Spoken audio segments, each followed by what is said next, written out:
The 1989 pro-democracy protests, which ended in the Tiananmen Square crackdown, in which hundreds, if not thousands of people died, was really a turning point. The government realized it could never again let the world see these horrible images.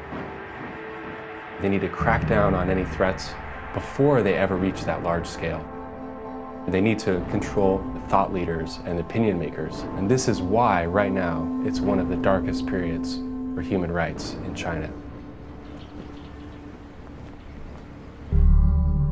I start my job in January of 2014. It's a time of great peril. There's crackdowns on lawyers, there's crackdowns on civil society organizations, ethnic minorities, people detained without access to lawyers, people being tortured, forced to confess on national television.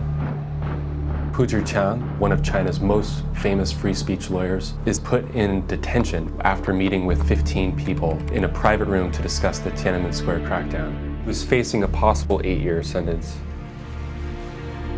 So I start doing many press interviews and TV interviews. There's a crackdown going on right now in China. Social media, calling Amnesty members from around the world to take action. As the months roll by, I continue to keep in touch with my contacts on the ground.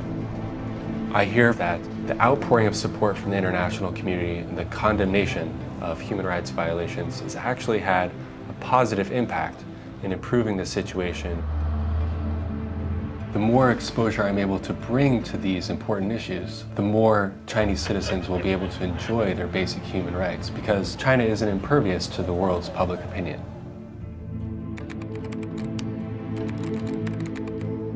And he's been the lawyer for Ai Weiwei, so he's been a very important legal voice and also a very important critic, which is why the government probably... Doing human rights work in China today, there are no 100% success stories, but we can limit the damage.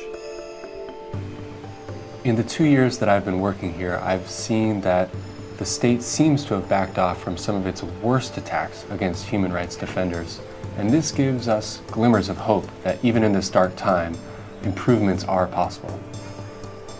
China wants to be known as a country that is taking human rights seriously. That's why it's very important that people know that their voice can make a difference. A letter, a campaign, these can change people's lives and help improve the situation in China right now.